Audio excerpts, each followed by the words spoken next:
When rain meets fire, the fluorescent lights in conference room B hummed with the kind of institutional persistence that Emma Sterling had learned to tune out after 3 years of facilitating group therapy sessions.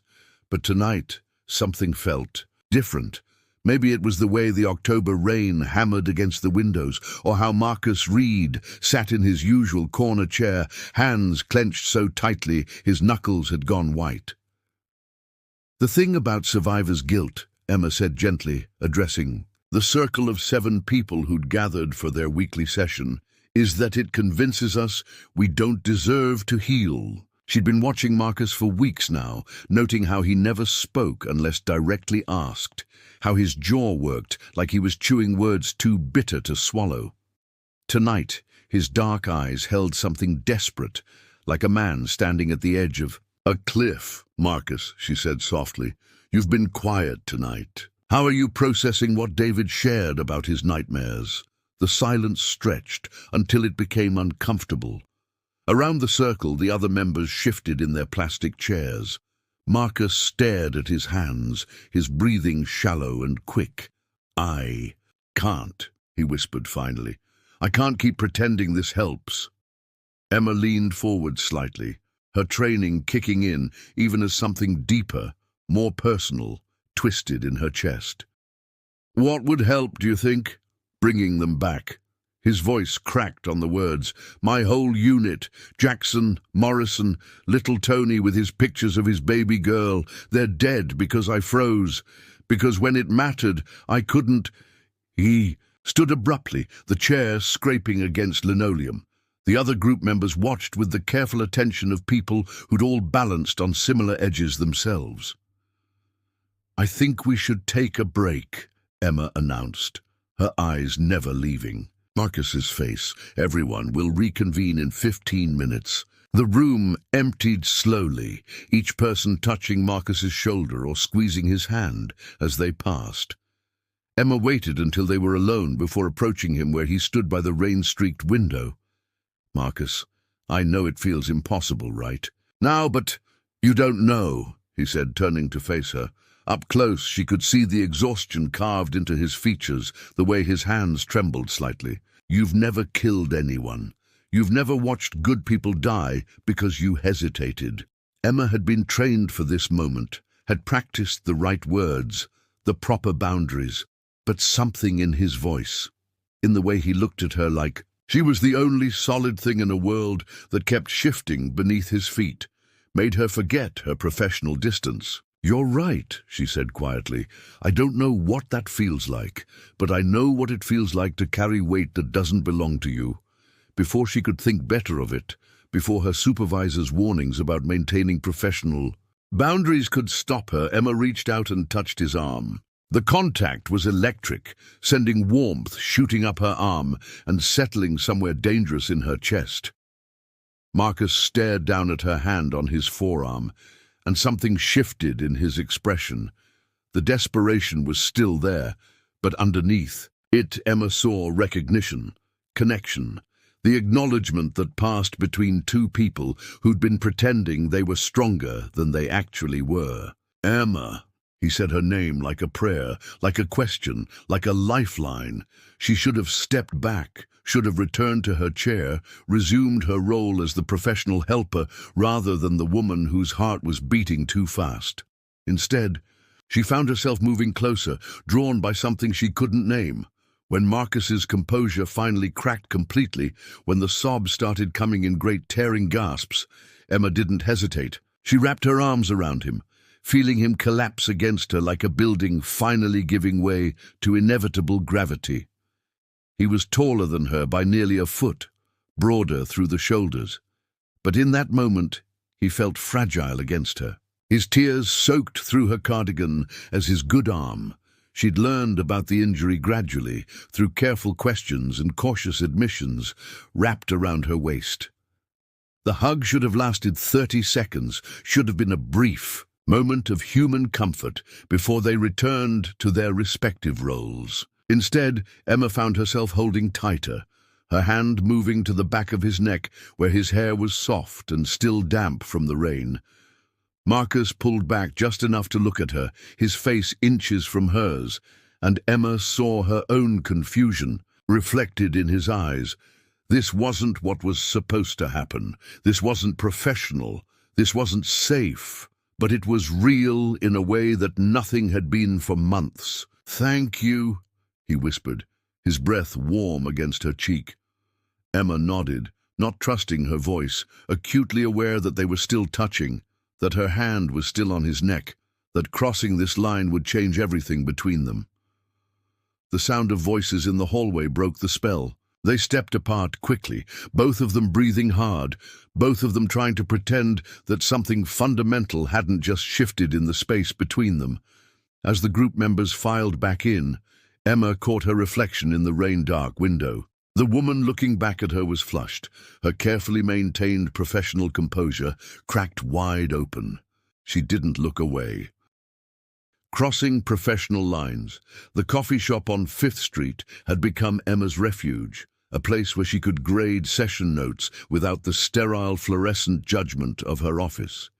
She'd been coming here for 2 weeks since the incident with Marcus, telling herself it had nothing to do with the way he'd looked at her, the way her skin still tingled where he'd touched her.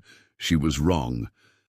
Emma. His voice made her look up from her laptop, and there he was, standing beside her corner table with 2 cups of coffee and an expression that was part apology, part determination.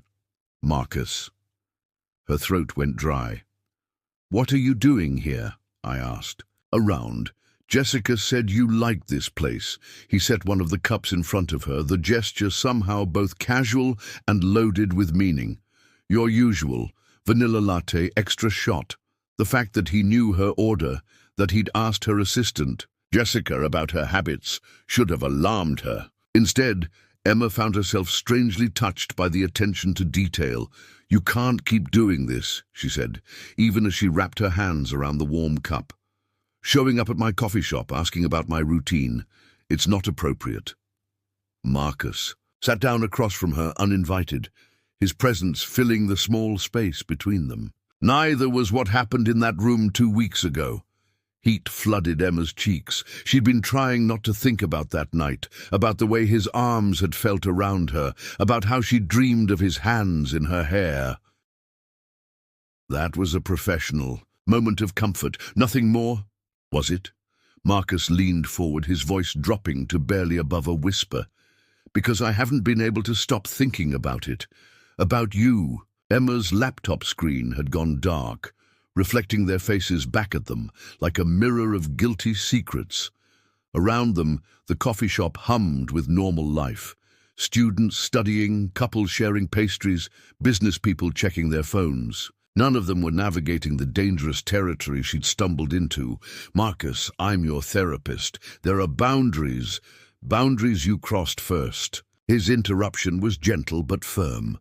"You held me like you meant it, Emma, like you needed it too." The accusation hit home because it was true.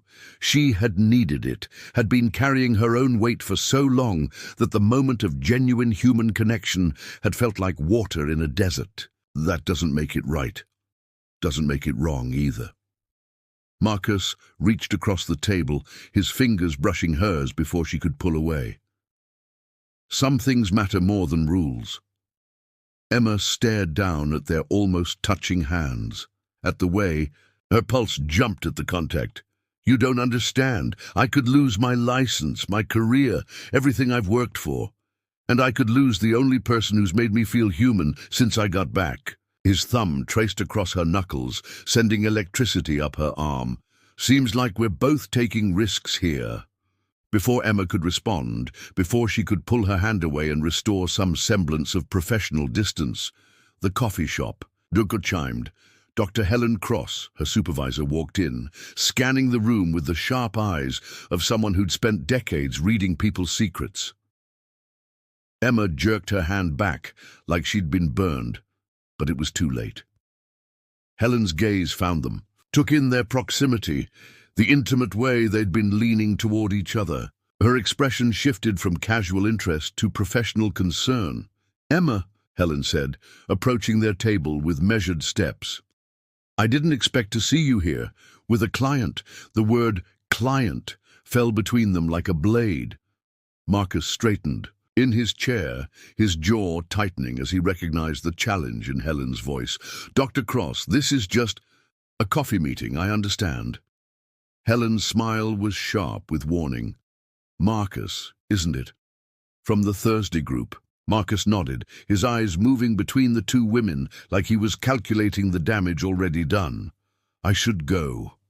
No, Emma said, surprising herself with the firmness in her voice. You don't have to leave. Helen's eyebrows rose. Actually, I think that might be best. Emma and I need to have a conversation. The moment stretched taut with tension. Marcus looked at Emma, and she saw something flicker across his features. Disappointment, maybe, or resignation. The look of a man who'd been expecting rejection all along. He stood, leaving his untouched coffee on the table. Thank you for the conversation, Emma. It was illuminating. As he walked away, Emma felt something inside her chest pull tight, like a string being wound too far. She watched him through the window, noting the set of his shoulders, the way he kept his head down. Against the rain that had started falling again, Emma. Helen's voice brought her back to the present. We need to talk. I know how this looks. It looks like you're developing feelings for a client. Helen sat in Marcus's abandoned chair, her expression a mixture of concern and professional disappointment. Tell me I'm wrong. Emma opened her mouth to lie, to deny what was becoming impossible to ignore.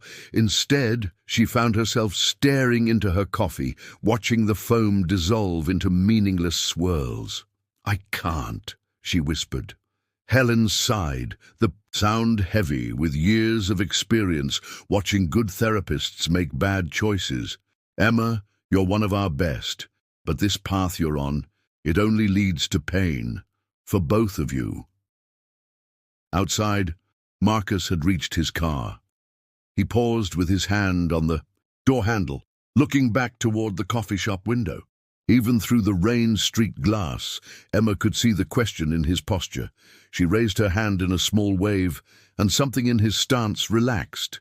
He nodded once, then got in his car and drove away. He's already under your skin, Helen observed quietly. Emma turned back to her supervisor, knowing that whatever happened next would change everything. What do I do? You transfer him to another therapist. You maintain professional distance. You remember why these boundaries exist.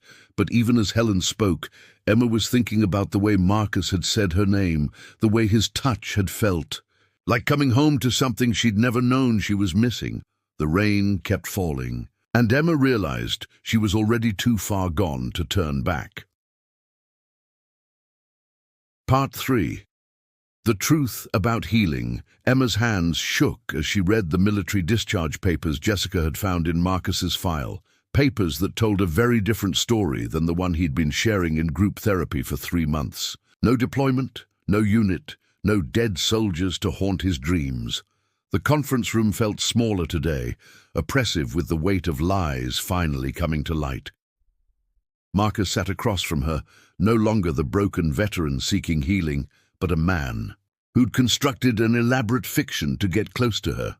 When were you planning to tell me the truth? Emma's voice was steady despite the betrayal burning in her chest. Or were you just going to keep lying indefinitely? Marcus stared at the papers between them, his jaw working like he was chewing glass.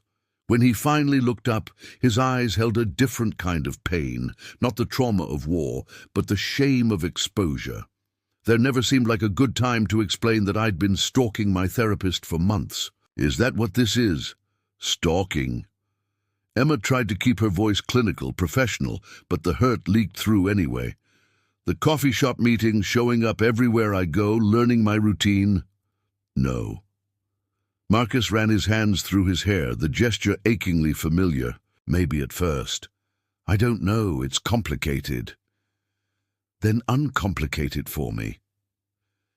Emma leaned back in her chair, putting distance between them, even as every instinct screamed at her to reach across the table and touch him.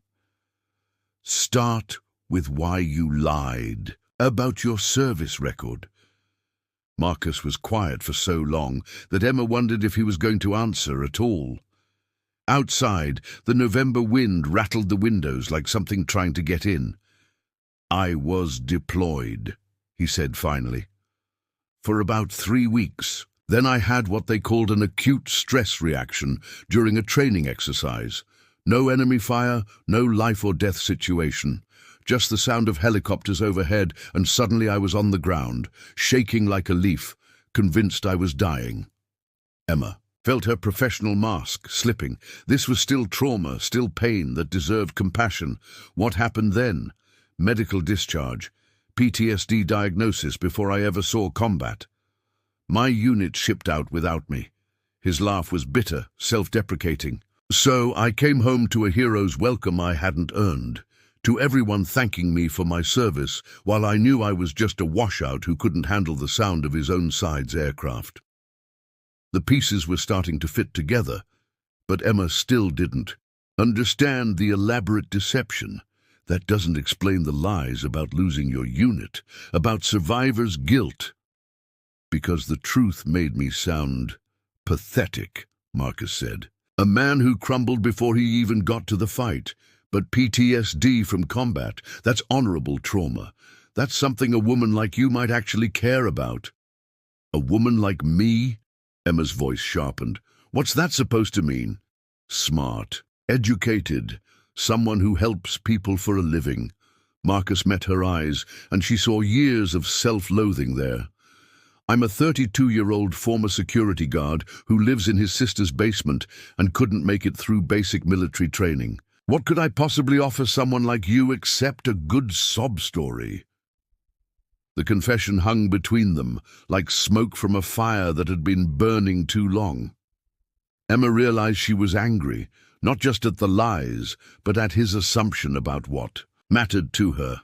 "So you decided to manipulate me instead," she said, "to create a fictional version of yourself that you thought I'd find more attractive." "Yes." The word was barely a whisper. "At first. But then what?" When walls come down, Emma's apartment had never felt smaller than it did with David Knox standing in her living room, holding a bouquet of white roses, the same flowers he'd brought to apologize for every argument during their 3-year relationship. "You look good, Em," he said, his smile carrying the practiced charm that had once made her believe they had a future together. "Really good." She remained by the door, keys still in her hand, not quite ready to fully welcome him into the space. She'd finally made her own after their breakup 6 months ago. "What are you doing here, David?" "I've been thinking about us, about the mistakes I made." He set the roses on her coffee table like he still belonged here. "I know I hurt you when I said you were too invested in your work, too emotional about your clients. I was jealous, Em. You cared more about healing strangers than fixing what was broken between us." Emma watched him move through her apartment with familiar ease and realized she felt nothing. No anger, no longing, no echo of the love that had once felt like everything. Just a mild annoyance that he'd let himself in using the key she'd forgotten to reclaim. "David, we're not—" "Let me finish." He turned to face her, and she saw the confidence of a man who'd never been turned down for anything he really wanted. "I got the promotion. Senior partner track. That house we looked at in Westchester, I put an offer in. I want you back, Em. I want us back." 2 months ago, this conversation would have validated every doubt she'd had about ending their relationship. David was safe, predictable, the kind of man her parents approved of and her colleagues envied. He offered stability, security, a clear path forward. Now, all she could think about was Marcus sitting in that coffee shop, vulnerable and real in a way David had never been. "I can't," she said simply. David's expression shifted, confusion replacing confidence. "What do you mean, you can't? We were good together, Em. We had plans." "You had plans?" Emma moved to the window, looking out at the street where she'd first seen Marcus waiting by his car 3 weeks ago. I had doubts I was too scared to voice. This is about that client, isn't it? David's voice took on the edge she remembered from their worst fights. Jessica mentioned you've been spending time with some veteran from your group. Emma spun around, anger flaring hot and sudden. Jessica told you about my clients? She's worried about you. We both are. David stepped closer, his tone shifting to the condescending patience he'd always used when he thought she was being unreasonable. Emma, you're throwing away everything we built for what? Some damaged guy who probably sees you as a savior rather than a woman? The accusation hit too close to home, echoing her own fears about Marcus's motivations. But hearing it from David, delivered with such casual cruelty, made her see how little he'd ever understood her. Get out, she said quietly. Be rational. Whatever you think you feel for this guy, get out. Her voice was steel now, carrying 3 years of accumulated resentment. And give me back my key. David stared at her for a long moment, then pulled her apartment key from his keychain with sharp, angry movements. You're making a mistake. When this thing with your broken soldier falls apart, don't expect me to be waiting. After he left, Emma sat on her couch, staring at the white roses that already looked wilted under her apartment's harsh lighting. Her phone buzzed with a text from an unknown number. I know you said you needed time, but I wanted you to know I'm leaving town. Tomorrow, maybe that makes your decision easier. Marcus. The message hit her like cold water. She'd spent 2 weeks wrestling with her feelings, trying to separate professional obligation from personal desire, and now he was running away before she could figure any of it out. She grabbed her jacket and keys, not bothering to lock the door behind her as she rushed to her car. Marcus's address was in his file, and she drove through the December rain, with her heart hammering against her ribs. His sister's house was a modest 2-story in a neighborhood that had seen better decades. Emma sat in her car for 5 minutes, trying to find the courage to walk up to the door and admit what she'd been too scared to acknowledge, that she'd been falling for him from the moment he'd said her name in that conference room. Marcus answered the door in jeans and a grey sweater, his face cycling through surprise, hope, and resignation. Behind him, Emma could see packed boxes and a duffel bag by the stairs. Emma. He said her name like a question, like he couldn't quite believe she was standing on his doorstep. You're leaving. Not a question, but an accusation. Seemed like the right thing to do. Marcus leaned against the doorframe, not inviting her in but not closing the door either. Clean slate for both of us. That's not your choice to make. Emma stepped closer, close enough that she had to tilt her head up to meet his eyes. Running away because things got complicated doesn't solve anything. Neither does staying and making your life more difficult. His voice was soft, resigned. You deserve someone who doesn't come with a file full of lies and a history of manipulation. Maybe, Emma said, but I also deserve the chance to decide that for myself. Something shifted in Marcus's expression, hope flickering to life, despite his obvious attempts to contain it. What are you saying? I'm saying I drove through a thunderstorm to get here, and if you leave town without giving us a chance to see what we are when we're both being honest, I'll never forgive you. Marcus stepped back, finally letting her into the house. The living room was sparse but clean, with the kind of impersonal feel that came from never quite settling anywhere. The packed boxes made it feel even more temporary, like a life perpetually ready for flight.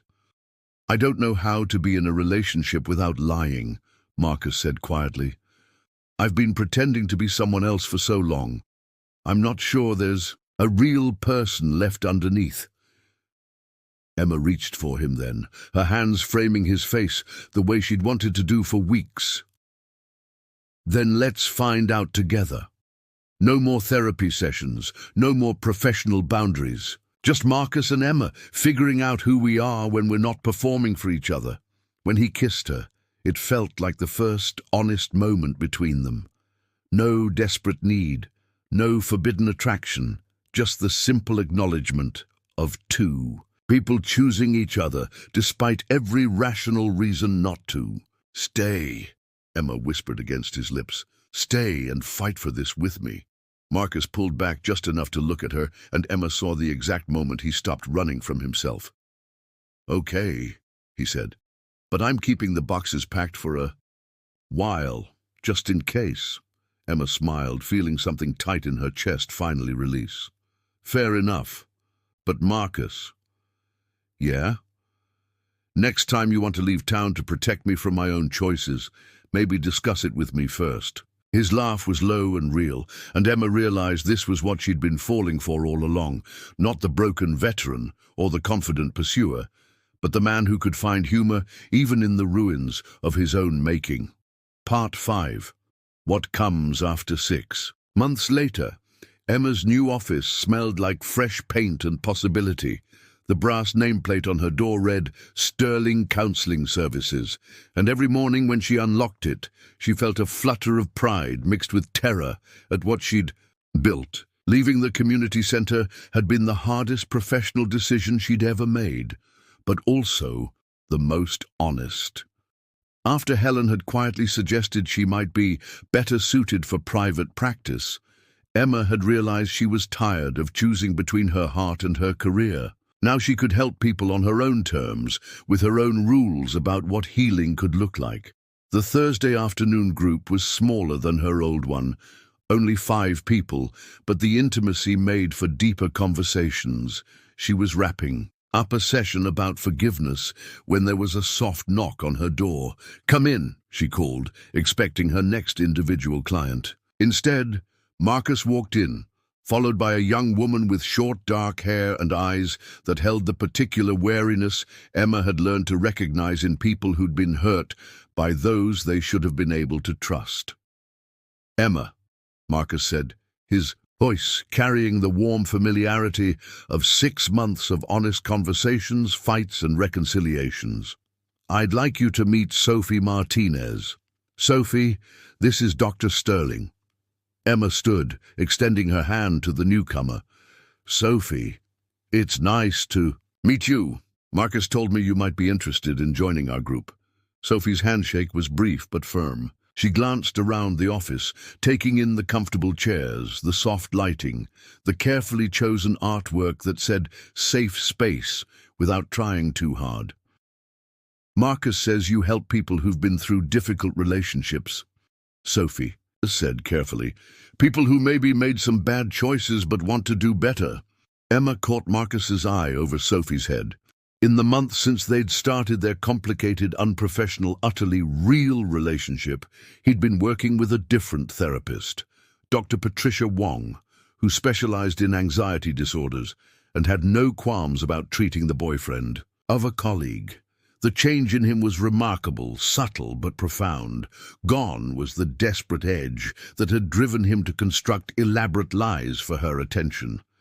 In its place was a quiet confidence, the kind that came from doing the hard work of actually understanding yourself rather than performing a version of who you thought you should be.